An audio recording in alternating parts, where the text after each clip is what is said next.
बिस्मिल्लाहिर्रहमानिर्रहीम। अमेजिंग दुनिया के मुअज़्ज़ज़ सामीन, अस्सलामु अलैकुम। वीडियो शुरू करने से पहले हम सबसे पहले अपने नए आने वाले सामीन को अस्सलामु अलैकुम कहना चाहते हैं, वेलकम करते हैं अपने चैनल पे। नाज़रीन, आज हम जिस एयरक्राफ्ट के बारे में बात करना चाह रहे हैं उसके बारे में बहुत सारे लोग ऐसे होंगे जो नहीं जानते होंगे। तो जी नाज़रीन, बात करते हैं गल्फस्ट्रीम 450 के बारे में। ये एक ऐसा एयरक्राफ्ट है जो वीवीआईपी फ़्लाइट्स के लिए यूज़ होता है। दुनिया में बहुत सारे मुल्क ऐसे हैं जिनके हम आगे वीडियो में जाके बताएंगे कि कौन कौन इसका ऑपरेटर है। गल्फस्ट्रीम 450 की प्रोडक्शन जो है ये बेसिकली 2005 में गल्फस्ट्रीम कंपनी ने अपनी प्रोडक्शन स्टार्ट की थी। स्पेसिफ़िकली गल्फस्ट्रीम 450 की बात करें, क्योंकि सीरीज़ में अगर जाएं तो बहुत सारे वर्जन हैं। G3 है, G4 है, G4SP है फॉर स्पेशल पर्पस, गल्फस्ट्रीम 450 है, गल्फस्ट्रीम 6 एंड सो ऑन। तो इसकी जो G450 है उसकी प्रोडक्शन 2018 में रोक दी गई थी। और अब इसके केबिन की अगर बात करें तो ये काफ़ी कुशादा है बाकी पैसेंजर एयरक्राफ्ट की निस्बत, जो छोटे पैमाने पे यूज़ हो रहे हैं। जो personal aircraft as a fleet बहुत सारी एविएशन इंडस्ट्रीज़ को यूज़ कर रही है और रेंट पे अवेलेबल हैं, और कोई भी अगर इसको परचेज़ करना चाहता है तो वो भी रेडीली अवेलेबल है। इसका केबिन जो है वो 45 फीट लॉन्ग है। दैट मीन्स कि आपको अच्छी खासी कंफर्ट प्रोवाइड करता है। इसके अलावा इसकी अगर विड्थ की बात करते हैं तो ये अराउंड 7 फीट जो है वाइड है, और हाइट के हिसाब से बात करते हैं तो इट्स अबाउट 6 फीट टॉल।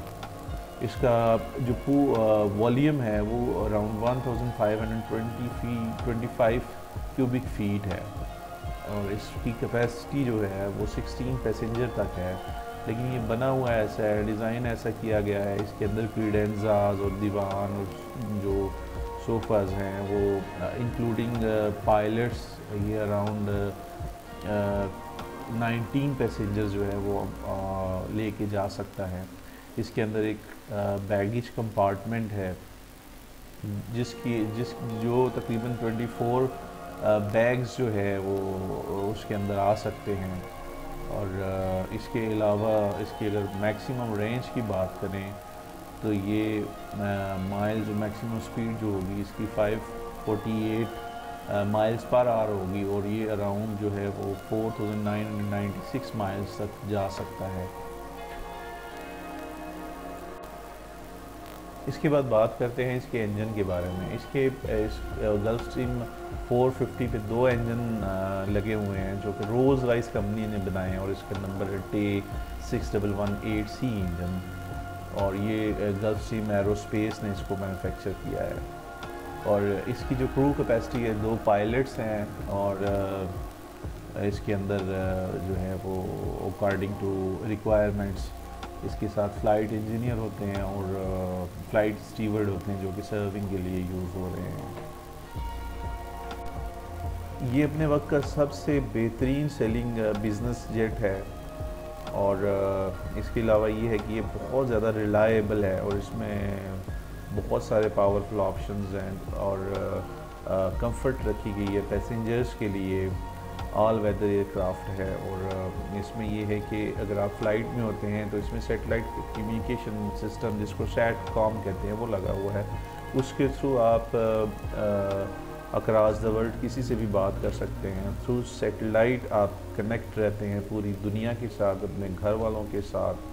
तो ये नॉर्मली जो है वो बहुत सारे कंट्रीज इसको as a VVIP aircraft use कर रहे हैं, और ये जो है ये इसकी बहुत स्पीड के हवाले से अगर बात करते हैं तो ये बहुत अच्छा इसका इस हवाले से है कि ये बहुत अच्छी स्पीड है इसकी, और इसकी ट्रैवल रेंज जो है अराउंड 9 आवर्स एंड 45 मिनट्स तक है।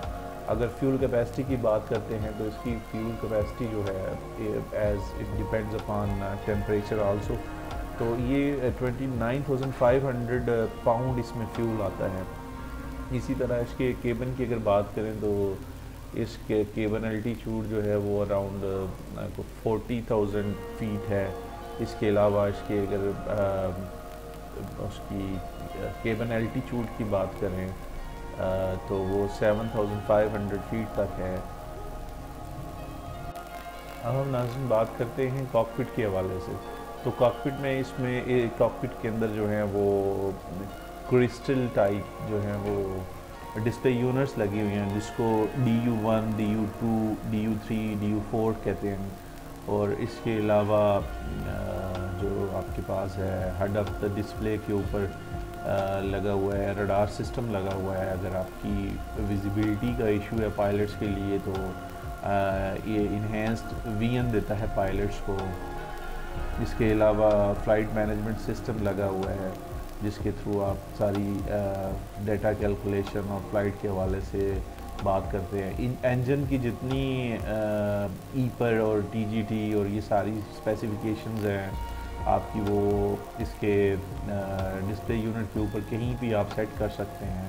बेसिकली आप इसके अंदर जो है वो एक जॉयस्टिक है और उसको आप डिस्प्ले करते हुए आप किसी भी डिस्प्ले यूनिट के ऊपर कोई भी फंक्शन सेलेक्ट कर सकते हैं। इसके अलावा नॉर्मली एयरक्राफ्ट की तरह इसमें थ्रॉटल लगी हुई हैं, 2 थ्रॉटल्स हैं, थ्रस्ट रिवर्सेस लगे हुए हैं और आपकी कंट्रोल व्हील्स हैं पायलट और को पायलट दोनों साइड्स पे। और आगे बात करते हैं चलते हैं तो इसमें TCAS सिस्टम लगा हुआ है, जिसको traffic and collision avoidance system बोलते हैं।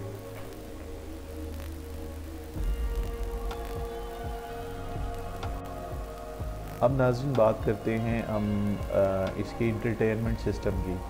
तो इसके अंदर बहुत ही खूबसूरत LEDs लगी हुई हैं आपके हर सीट के ऊपर। छोटी LEDs हैं, एयर शोज़ के लिए आपकी 14 इंच जो है LEDs दी हुई हैं, जिसके ऊपर आप डिफरेंट मूवीज़ सेलेक्ट कर सकते हैं। और मूवी एक कंट्रोलर दिया हुआ है जिसमें मल्टीपल मूवीज़ आप रन कर सकते हैं और हर पैसेंजर अपने टेस्ट के हवाले से जो है वो मूवीज़ को देख सकता है।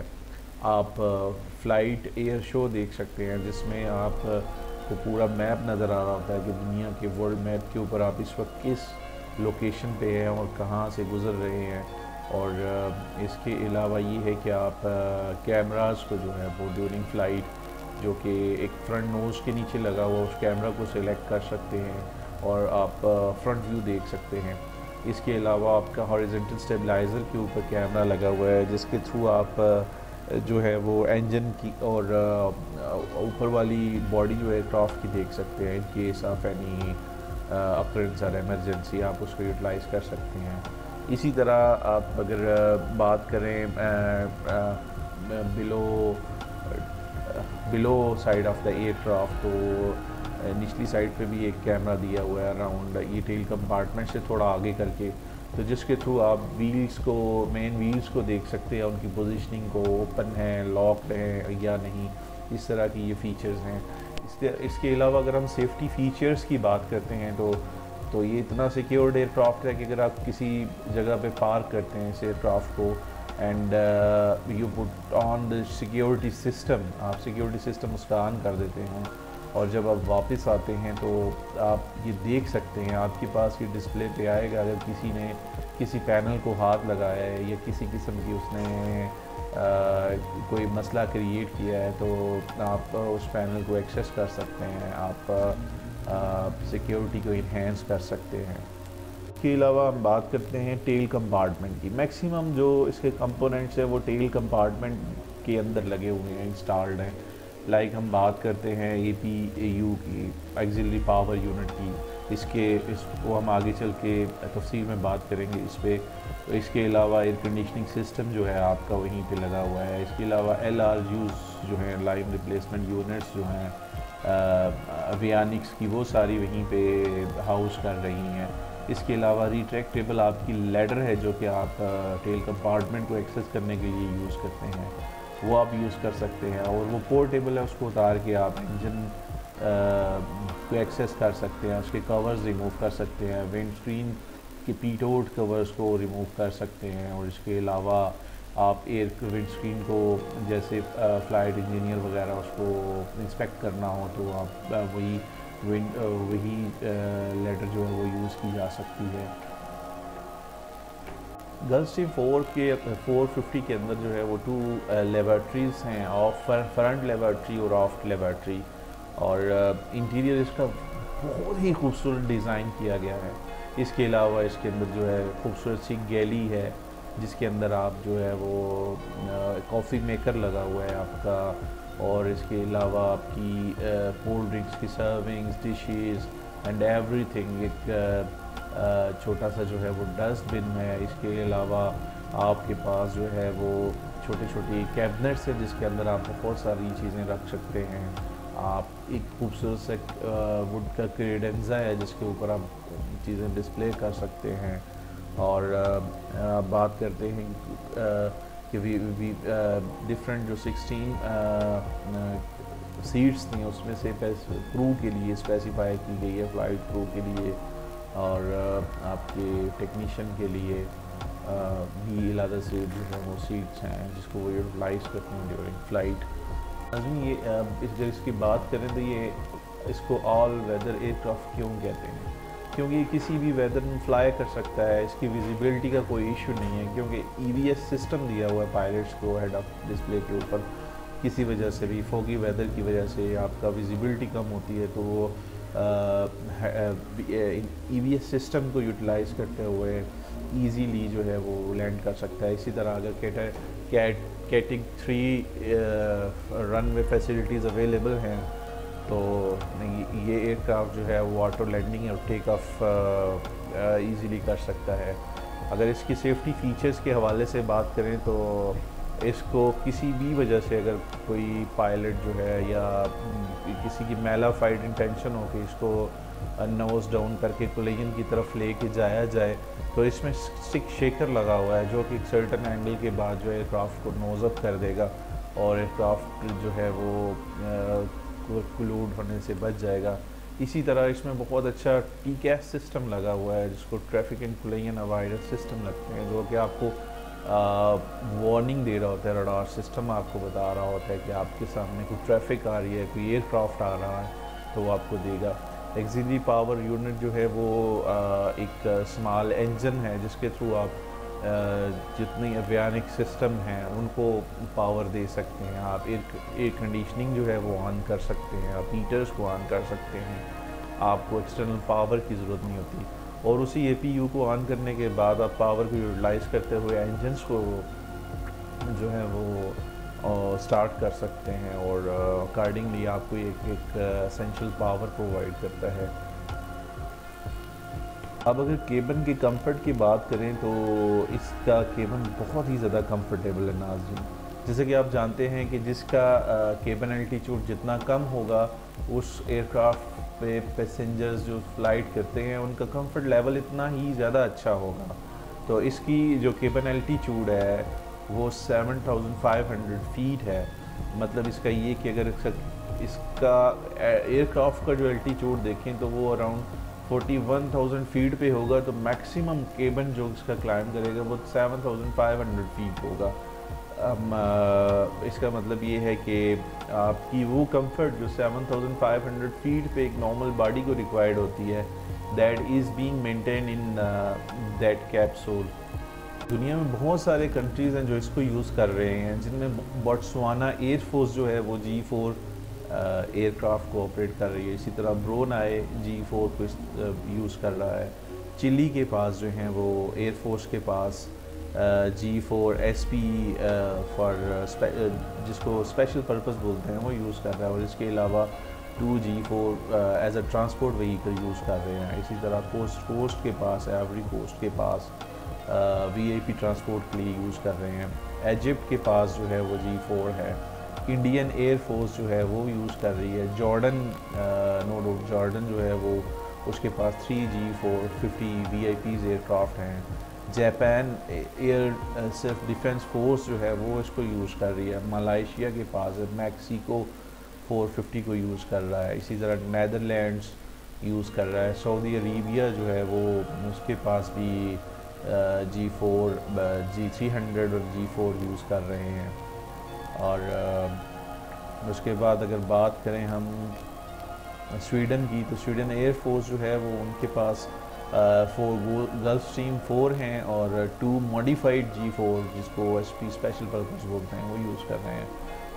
टर्किश एयरफोर्स जो है वो SP G4 यूज़ कर रही है। एंड नो डाउट हम अपनी जान अपने पाकिस्तान के बारे में बात करें तो Pakistan air force is also operating G4 in like G450 aircrafts and UAE no doubt इनकी जो फाल्कन एविएशन सर्विसेज हैं वो यूज़ कर रहे हैं। और यूनाइटेड स्टेट्स जो हैं वो उनकी एयरफोर्स आर्मी नेवी इनकी यूनाइटेड स्टेट्स मैरीन कॉर्प्स जो हैं वो भी यूज़ कर रहे हैं।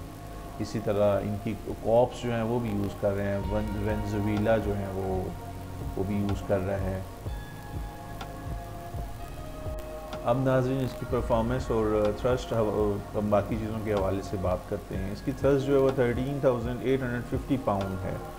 इंजन्स रोल्स राइस के 2 इंजन्स हैं। इसकी सीलिंग हाइट जो है वो 45,000 फीट है। इसकी रेंज जो है 4,220 से लेकर जो है वो अराउंड इसके 4,350 नाटिकल माइल्स है। बिकॉज बहुत सारे फैक्टर्स और हैं लाइक टेम्परेचर एटमॉस्फेयर जो कि स्पीड डिपेंडेंट होती है इन चीज़ों पे। मैक्सिमम स्पीड जो है इसकी मैक 0.88 है जिसको अगर नॉट्स में कन्वर्ट करें तो 505 नॉटिकल माइल्स हैं और किलोमीटर में ये 935 किलोमीटर पर आवर बनती है। इसके अलावा इसका एम्प्टी वेट जो है वो अगर उसमें फ्यूल ना हो पैसेंजर ना हो ये सारी चीज़ें निकाल दी जाए तो 35,500 पाउंड है। और इसका जो मैक्सिमम टेक ऑफ वेट है वो 73,200 पाउंड है। और ओवरऑल हाइट जो है 24 फीट है। इसकी विंग स्पैन जिसको बोलते हैं उसका विंग एरिया जो है 950 स्क्वायर फीट है। और इसकी विंग स्पैन की अगर बात करें तो 77 फीट है। Length of the aircraft nose to tip of the nose से लेकर टेल तक 88 फीट है। इसकी सीटिंग कैपेसिटी ऑब्वियसली जो है वो 14 to 19 पैसेंजर्स तक आप डिपेंडेंट अपॉन योर नीड आप इसको मॉडिफाई कर सकते हैं, आप इसको यूटिलाइज़ कर सकते हैं। अगर एमरजेंसीज़ के हवाले से बात करें, एमरजेंसी इक्विपमेंट के हवाले से बात करें तो इसके अंदर पैसेंजर के लिए लिक्विड ऑक्सीजन सिलेंडर अवेलेबल है। इसके अलावा लाइफ रेफ्ट जो हैं वो अवेलेबल हैं। लाइफ जैकेट्स हर सीट के अंदर अवेलेबल हैं। आपकी जो एमरजेंसी इक्विपमेंट है जिसमें ब्रीदिंग इक्विपमेंट जो है हार्ट के लिए इक्विपमेंट जो है वो इसके साथ अवेलेबल होता है। और ये सारी चीज़ें इसके सेफ्टीज़ को एमरजेंसीज़ को हैंडल करने के लिए होता है। इसका जो फ्रंट डोर है उसकी ओपनिंग और रेडिकली और बहुत ही खूबसूरत अंदाज में इसकी ओपनिंग है। और ये अंदर से इतना खूबसूरत और इतना वेल डेकोरेटेड एयरक्राफ्ट है, दुनिया का सबसे खूबसूरत एयरक्राफ्ट ये है। और इसके बारे में ये कहा जाता है, इसके बारे में जो ये कंपनी है वो ये कहती है कि वो ये जो इसका डिज़ाइन है और इसके इंटीरियर डेकोरेशन है वो डिफरेंट यूनिवर्सिटीज़ और स्टूडेंट्स को बुलाकर उन के साथ नेगोशिएशन करके ये सारा कुछ डिज़ाइन किया गया है। Thank you for watching amazing facts with Shaheer Asim. इजाज़त दीजिए, इंशाल्लाह हम किसी नए एयरक्राफ्ट के साथ नई वीडियो के साथ हाजिर होंगे। तब तक के लिए अल्लाह हाफ़िज़।